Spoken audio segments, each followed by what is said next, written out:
Page number 19। Separating the components of a mixture.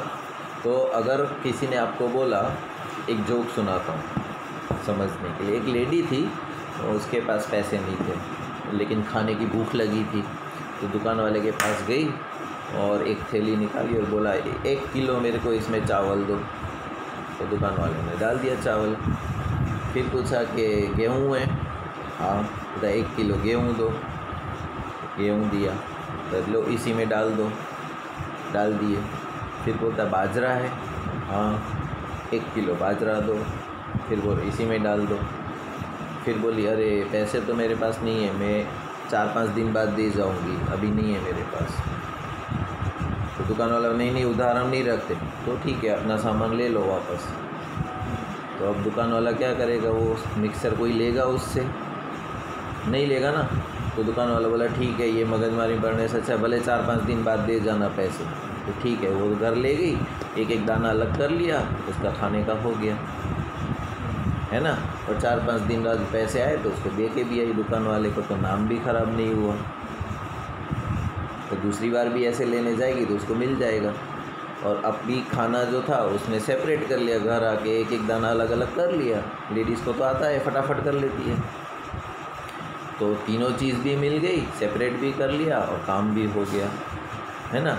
लेकिन अगर कोई पानी के अंदर नमक या शुगर ऐड कर दे और फिर बोले अभी शुगर वापस निकाल के दो, तो कैसे करोगे? नमक पानी में डाल दिया, बोलता अभी मेरे को वापस दो मेरे को नमक। तो क्या करेंगे? ठीक है, पानी नमक वाला पानी एक प्लेट में डाल के रख दो, 2 दिन बाद आओ तो पानी जो है वो हवा में से चला जाएगा, नमक तो कहीं नहीं जाएगा, नमक प्लेट में ही पड़ा रहेगा। तो पानी उड़ जाएगा एटमॉस्फेयर में, नमक रह जाएगा। तो ये एक तरीका हुआ मिक्सचर को सेपरेट करने का, है ना। तो ऐसे और भी अलग अलग कंपोनेंट्स को सेपरेट करने के अलग अलग तरीके हैं। देखते हैं कौन कौन से हैं। We have learned that most of the natural substances are not chemically pure. कोई भी natural substance होते हैं वो chemically pure नहीं होते। Different methods of separation are used to get the individual components from a mixture. Separation makes it possible to study and use the individual component of a mixture. Separation करना आ गया तो individual, अभी आपको सिर्फ नमक की ज़रूरत है, पानी में नमक मिला हुआ है लेकिन आपको पानी नहीं चाहिए, तो आपको मेथड पता है, पानी उड़ा दो, इवोपरेट कर दो, तो पानी चला जाएगा, नमक रह जाएगा। फिर आपको खाली नमक का काम था तो आप नमक से यूज़ कर सकते हो। Heterogeneous mixtures can be separated into their respective constituents by simple physical methods like hand picking, sieving, filtration that we use in our day-to-day life. अभी हेट्रोजीनियस मिक्सचर होंगे यानी कि नमक और शक्कर का, तो शक्कर के दाने अलग करते जाओ, राइट। तो वो शक्कर और नमक अलग हो गए, है ना। तो ऐसे हेट्रोजीनियस जो होते हैं उसको आप हैंड पिकिंग से अलग अलग कर सकते हो। सीविंग, वो सूपड़े से करती है ना लेडीज़, घर में सूपड़े से साफ़ यूँ करती है, तो कचरा सारा उड़ जाता है, गेहूँ ने चावल उसी में रह जाते हैं, राइट। तो वो हुआ sieving, right. Winnowing, sorry, sieving मतलब छानना। देखो आटा जब चक्की से आ जाएगा तो आटा डालेगी उसमें छन्नी में और छान लेगी, तो मोटा मोटा जो कचरा होगा वो बाहर रह जाएगा और पिसा हुआ आटा नीचे चला जाएगा। दूसरा मेथड है फिल्ट्रेशन, कि भाई एक पानी है उसमें छोटे छोटे कंकर आ गए हैं, है ना। तो फिल्टर पेपर एक आता है, या तो फिल्टर पेपर या कॉटन का कपड़ा रखो और ऊपर से छानो तो छोटे छोटे कंकर ऊपर रह जाएंगे तो पानी नीचे चला जाएगा। How can we obtain the coloured component dye from a blue और ब्लैक इंक? अगर how can we obtain coloured component, हमें अलग अलग कलर की डाई चाहिए, किस में से? ब्लू या ब्लैक इंक में से। तो कैसे करेंगे? Fill half the beaker with the water, half beaker को पानी से भर लो। Put a watch glass on the mouth of the beaker, उसके ऊपर वॉच ग्लास। वॉच ग्लास क्या होता है कि हम लोग जब माइक्रोस्कोप में आप बीमार पड़ गए, आप तो डॉक्टर बोलेगा ब्लड टेस्ट करवाओ, तो आपकी बॉडी में से थोड़ा सा ब्लड निकालेंगे, ठीक है। एक कांच का ऐसा टुकड़ा होगा जिसको बोलते हैं स्लाइड, उसके ऊपर एक ड्रॉप डालेंगे, ठीक है, और छोटा सा गोल कांच का टुकड़ा उसके ऊपर रख देंगे, गोल है ना, उसको बोलते हैं cover slip. Now start heating the beaker. We do not want to heat the ink directly, you will see that evaporation is taking place from the watch glass। अभी डायरेक्टली जैसे हीट करोगे तो वॉच ग्लास तो ऊपर पड़ा है, पानी जो है वो इवोपरेट होना शुरू हो जाएगा, है ना, तो पानी निकल जाएगा, ब्लू कलर की डाई जो है वो नीचे रह जाएगी, इवोपरेट नहीं होगी। Continue heating as the evaporation goes on and stop heating when you do not see any further change on the watch glass। Watch glass के ऊपर जब तुम्हें कोई चेंज नज़र नहीं आएगी, ठीक है ना। Observe carefully and record your observation. नीचे देखो डायग्राम दिखाया गया है कैसे कर रहे हैं। नीचे बीकर में पानी रखा है, ऊपर एक ग्लास रखा हुआ है कटोरी जैसा, उसके ऊपर इंक डाल दी है ना, और फिर उसको नीचे से पानी को गर्म कर रहे हैं। तो पानी नीचे से जैसे जैसे गर्म होता जा रहा है तो इंक में से जो है वो इवोपरेशन होना शुरू हो जाएगा और डार्क कलर की पाउडर जो है वो यूं ही का यूं ही रह जाएगा। What do you think has got evaporate from the watch glass? Is there a residue on the watch glass? What is your interpretation? Is ink a single substance or it is a mixture? We find that ink is a mixture of a dye in water। अभी जो ink होती है हमारी ink pen में वो actually होती क्या है, एक ब्लू कलर का पाउडर होता है और पानी होता है, दोनों को मिक्स करते हैं तो इंक बन जाती है, फिर इंक पेन में भर के हम लिखते हैं।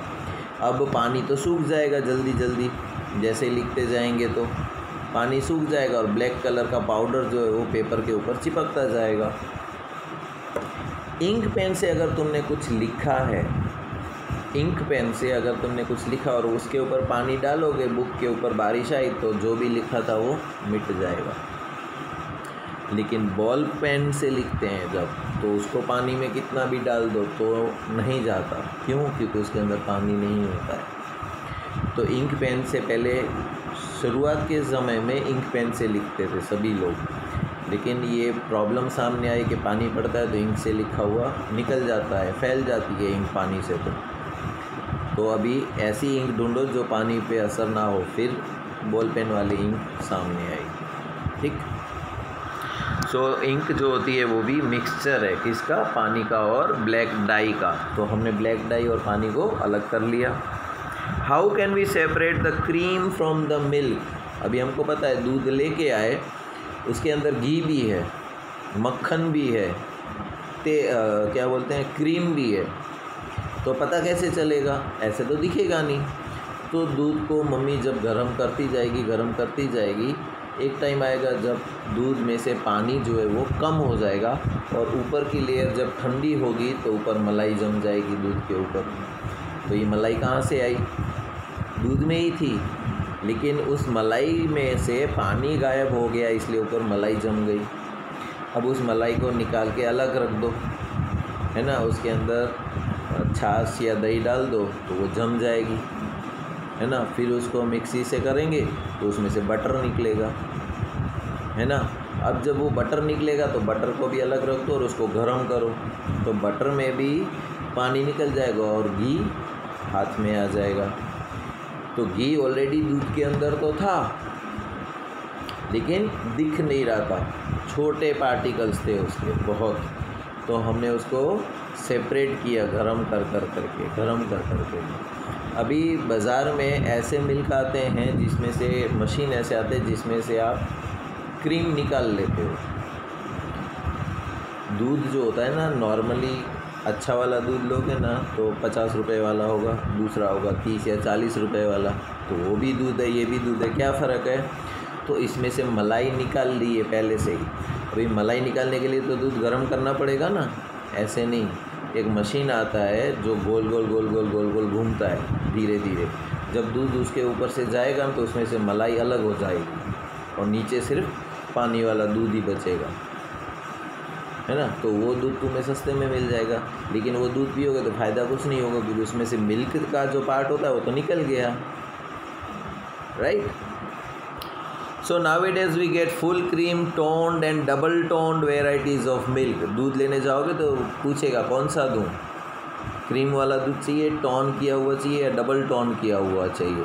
तो हमें तो पता ही नहीं है ये क्या होता है, हमें तो मम्मी ने बोला था सिर्फ दूध ले आओ। दुकान वाले दिन पूछेगा तो सोचने लगोगे मम्मी ने क्या बोला था, मम्मी ने तो सिर्फ दूध बोला था, टॉन डबल टॉन क्रीम वाला नहीं, ये क्या हो गया, राइट। पहले ऐसा नहीं था, क्यों? क्योंकि लोगों के पास पता ही नहीं था, है ना। पहले तो जाते थे सिर्फ पूछते थे गाय का चाहिए कि भैंस का, है ना। अभी गाय का चाहिए कि भैंस का, उसमें भी बोलते हैं क्रीम वाला, टोन्ड वाला, डबल टोन्ड वाला, प्रेस्चराइज किया हुआ, राइट। और tetra PACS in the market. This varieties of milk contain different amounts of fat. अब दूध अच्छा कौन सा? जिस दूध में सबसे ज़्यादा फैट होगा वो दूध अच्छा। फैट होगा तो दूध मोटा होगा, गाढ़ा होगा, उसमें से ज़्यादा मलाई निकलेगी, ज़्यादा मलाई तो ज़्यादा मक्खन, ज़्यादा मक्खन तो ज़्यादा घी। अगर ऐसा दूध डायरेक्टली पियोगे तो तुम्हारी हेल्थ अच्छी रहेगी। तो ऐसा दूध पियोगे तो ज़्यादा अच्छा रहेगा तुम्हारे लिए। Just a minute. हाँ सर। सो ऐसा दूध अगर हम पिएंगे तो हमको ज़्यादा शक्ति मिलेगी, ज़्यादा फ़ायदा होगा, क्योंकि उसके अंदर फैट ज़्यादा है। Take some full cream milk in a test tube. एक टेस्ट ट्यूब के अंदर फुल क्रीम वाला दूध लो। Centrifugate it by using a centrifuging machine for 2 minutes.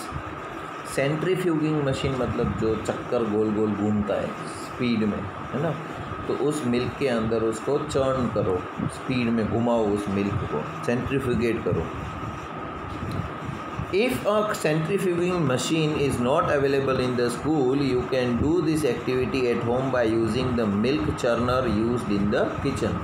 वो किचन में यूज़ करते हैं ना, छोटा सा मिक्सी बटन वाला जो गोल गोल घूमता है।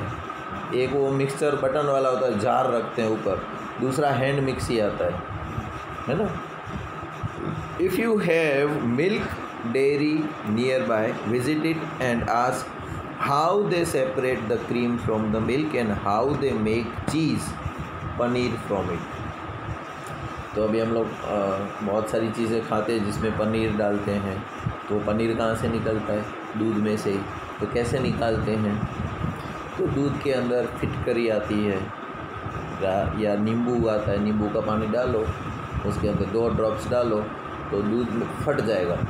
तो कागज़ की तरह थोड़ी ना होता है दूध के फट जाएगा। दूध क्या हो जाएगा? सेपरेट हो जाएगा। किसमें? सॉलिड मिल्क में और पानी में, है ना। तो आप क्या करो, पहले दूध के अंदर नींबू के 2-3 ड्रॉप्स डाल दो तो दूध फट जाएगा, फोदा फोदा जैसा हो जाएगा, है ना। फिर उसको छान लो, छान लोगे तो क्या होगा? पानी सारा निकल जाएगा उसमें से और छेना जैसा रह जाएगा, है ना। उसको भी थोड़ी देर गर्म करोगे तो उसके अंदर भी कहीं छुपा हुआ होगा पानी, वो भी निकल जाएगा। फिर उसको कपड़े में, एकदम टाइट कपड़े में उसके ऊपर वज़न डाल के रख दो तो और भी पानी होगा तो वो भी निकल जाएगा। अभी तुम्हारे पास क्या बचा? पनीर। सॉलिड मिल्क जो होता है जिसको पनीर बोलते हैं, तो वो पनीर ऐसे बनाते हैं, राइट। इसका मतलब ये हुआ कि 1 लीटर या 5 लीटर दूध है तुम्हारे पास, है ना। कोई बोलिए 5 लीटर दूध पी जाओ तुम, तो ताकत नहीं है हमारे अंदर। 5 लीटर दूध पीना मतलब 4 लीटर या 3 लीटर तो उसके अंदर पानी है। तो नींबू डाला, छान लिया, पानी निकल गया उसमें से, तो हमारे पास मुश्किल से 100-200 ग्राम जितना पनीर बचा। वो तो इतना ही होगा, ये तो आराम से आप खा लोगे। अभी 5 लीटर दूध पियो तो भी उतनी ताकत मिलेगी तुम्हें, और इतना पनीर खाओगा तो भी उतनी ताकत मिलेगी, है ना। तो 5 लीटर तो आप नहीं पी पाते, तो इतना पनीर खा लोगे। इसका मतलब हुआ कि पनीर का इतना भी टुकड़ा खाया वो 4 गिलास दूध के बराबर है। कि 4 गिलास दूध पियो या पनीर का इतना टुकड़ा खाओ, तो तुम्हें ताकत उतनी ही मिलेगी। तो अभी जो स्पोर्ट्समैन होते हैं, बॉडी बिल्डर्स होते हैं, उनको शक्ति ज़्यादा चाहिए होती है, तो वो दूध नहीं पीते हैं, डायरेक्टली पनीर का टुकड़ा खा लेते हैं, राइट। तो चीज़ है, पनीर है, ये बटर है, ये सब उसमें से ही मिलता है, दूध में से। तो this is how we can separate water from the milk. Sometimes the solid particles in a liquid are very small and pass through a filter paper. For such particles, the filtration technique cannot be used for separation, and such mixtures are separated by centrifuging. The principle is that the denser particles are forced to the bottom and the lighter particles stay at the top when spun rapidly. तो centrifugation करने का मतलब क्या होता है कि जब हम एकदम स्पीड में चीज़ों को घुमाएंगे, ठीक है ना, तो प्रिंसिपल क्या कहता है, denser particle. What do you mean by dense? Dense का मतलब क्या होता है? डेंसिटी का मतलब, तो जब हम पानी दूध को चर्न करके एकदम स्पीड में घुमाते हैं तो हैवी पार्टिकल होते हैं, डेंस पार्टिकल, वो नीचे बैठ जाते हैं, right. Force to bottom and lighter particles, जो हल्के पार्टिकल होते हैं वो ऊपर आ जाते हैं। एप्लीकेशंस, उसका एप्लीकेशन क्या है, यूज़ क्या है, उसका कहाँ यूज़ करते हैं? Used in the diagnostic laboratories for blood and urine test. जब हम बीमार पड़ते हैं तो हमारा बाथरूम भी टेस्ट करते हैं, है ना, चेक करते हैं कि हमारी बॉडी जो है ना, वो एक ऐसा अद्भुत मशीन बनाया है भगवान ने। देखो, गाय के पेट में घास डालो, है ना, घास तो ऐसे ही रोड पे पड़ा रहता है ना, वो गाय के पेट में जाएगा, क्या बन के बाहर आएगा? दूध बन के आएगा, राइट। अब हम वो दूध पिएंगे तो क्या होगा? हमारे अंदर शक्ति आएगी।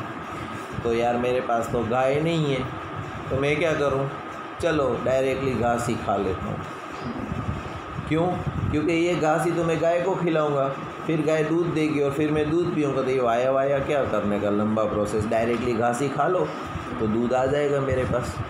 क्या होगा? शक्ति आएगी, बीमार पड़ जाएंगे, वॉमिट हो जाएगी, लूज़ मोशन हो जाएगा, जो ताकत थी वो भी चली जाएगी।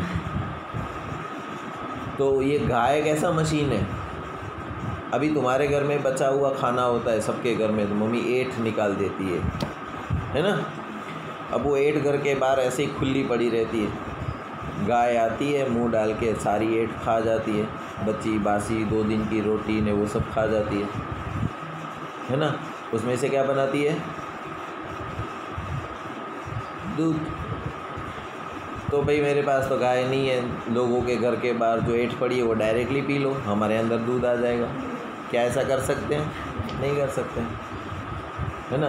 तो गाय एक ऐसा मशीन बनाया है भगवान ने कि जिसके अंदर ये चीज़ भी डालो, है ना, घास डालो तो दूध बना के, सोना बना के देती है। कुछ कीमत नहीं है घास की। बारिश की सीज़न आती है तो मुफ्त में उगा पड़ा रहता है रोड के साइड में, तो वो खाती रहती है ना, और उसमें से सोना बना के देती है। सोना मतलब दूध, है ना। तो ये कैसा मशीन है भगवान का, ज़ोरदार का। अब हमारी बॉडी भी ऐसी ज़ोरदार है कि कुछ भी अगर बीमार पड़ेंगे, है ना, अगर देखो हमारी बॉडी